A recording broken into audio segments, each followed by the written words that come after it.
So 6 differences. I guess now the important thing for you guys is what does it mean for marketers? One thing, and as I was saying before, China Skinny does a lot of research into the way Chinese consumers shop and the way they're constantly changing. And one thing that is really fascinating is how quickly Chinese consumers are getting confident. They're maturing. They're showing a lot of Western characteristics in more established markets, but they've got their own distinctive Chinese characteristics. But one thing that is really standing out from all our research and trends and things is that Chinese consumers are incredibly confident. And somewhere this really shows through is in travel. Chinese travellers, 62% want to travel independently. Obviously, traditionally, they've been going through your agents, through your tour groups and all that, but now they've travelled a few times, they're getting confident, and they're like, wow, I hang out in these massive crowds when I'm living in China. When I go away, I want to be independent. I want to see more things. 90% of Chinese travellers are aged under 45. And so that's that new generation that is growing up with more confidence, more of an independent thinking. And these guys are also very digital savvy. So they're getting online. Excuse me, did you say what percentage of 90% of travellers are under 45? Yeah, Okay. of international travellers in China. Yeah. Now, another thing, a lot of you guys probably in Australia when you're assuming where consumers are coming from, you're thinking it's mainly Google in somewhere like Australia. Obviously, Google's a very small percentage of searching in Australia, but even Baidu, the leader, is not where every consumer is going for information. And it's illustrated in this graph that Taobao, which is obviously the e-commerce marketplace, only has a third less advertising revenue than Baidu. So things like Nike shoes, there's about 12,000 searches a day on Baidu for a set of Nike kicks, 200,000 searches a day on Taobao.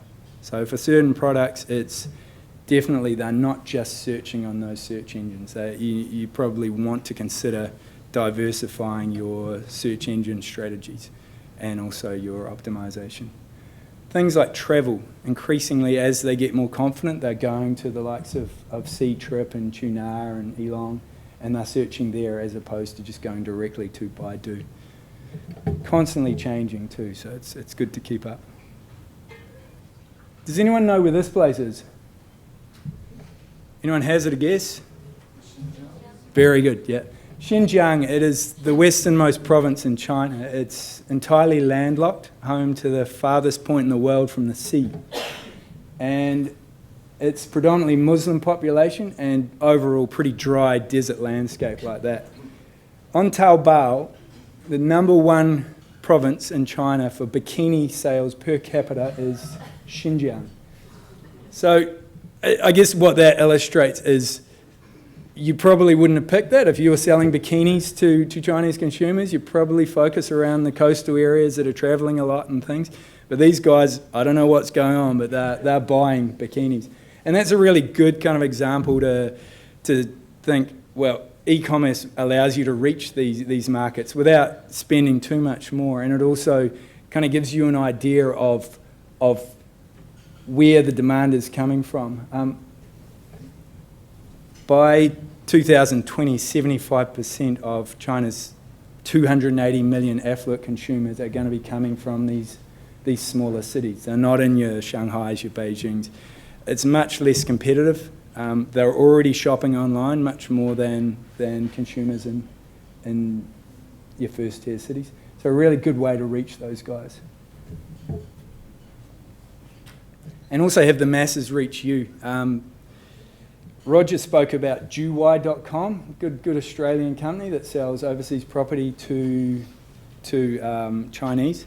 It's a good barometer for what markets are hot and what markets aren't hot in China. And earlier this year, when the significant investor visa for Chinese to come to Australia was announced, property searches on Juwai shot up 61%. So really, they're looking online. They're going, whether it be property, whether it be education, they're going for travel. They're going there and they're searching. And also, setting up a physical store in China is not cheap. This is Plaza 66 on Shanghai's West Nanjing Road. One of the higher end shopping malls. But if you were to set up a 200 square metre store here, which is pretty standard size, you're spending over $1 million a year just on rent. Plus you've got the fit out.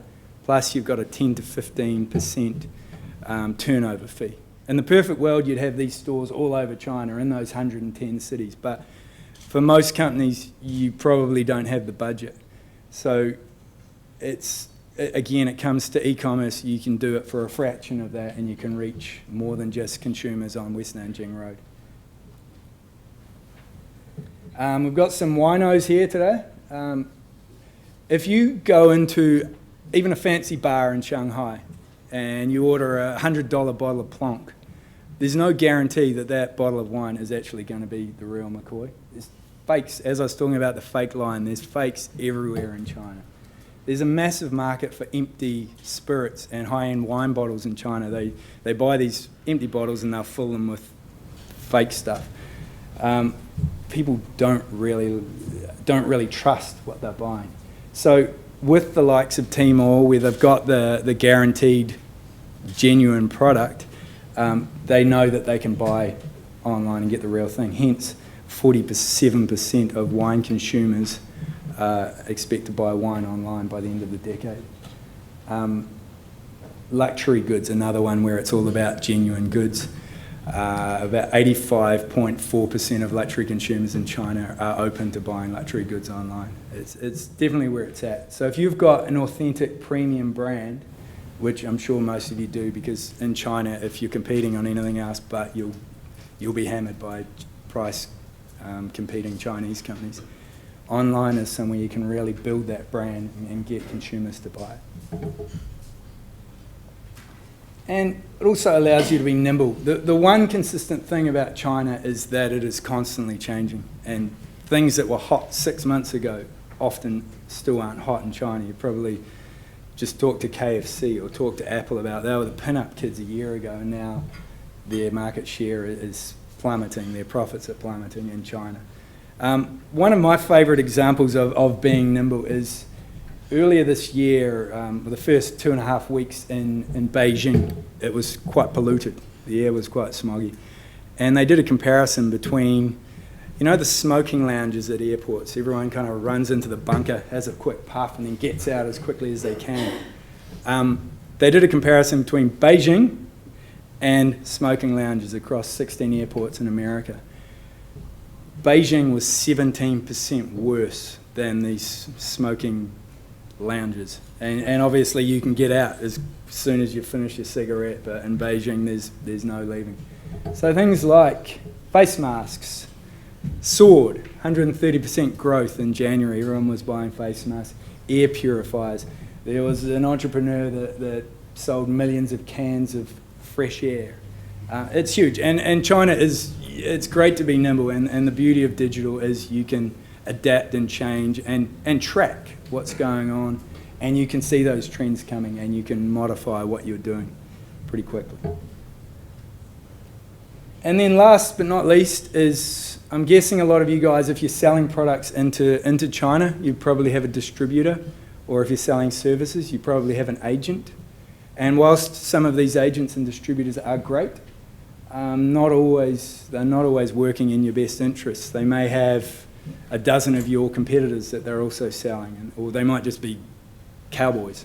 So the beauty of going online is it allows you to supplement and kind of have hedge your bets. So you're not just relying on this one distributor in Australia, but you also have more control on selling things through online, building your brand. And when it comes to negotiate with a distributor, if you're looking for a new one or renegotiating with your current one and you've sold a lot online, then you can go to them and say, look, consumers are demanding our stuff, we want better terms. So really good way to get a bit of clout. So that's probably some things to consider. But I think most of all is China's not just a case of getting a store on Tmall and everyone will come. It's incredibly competitive. There's almost 100,000 brands on Tmall, more than 50,000 stores. So, but if you've got smart marketing and you're patient, there's an awful lot of opportunities to tap into.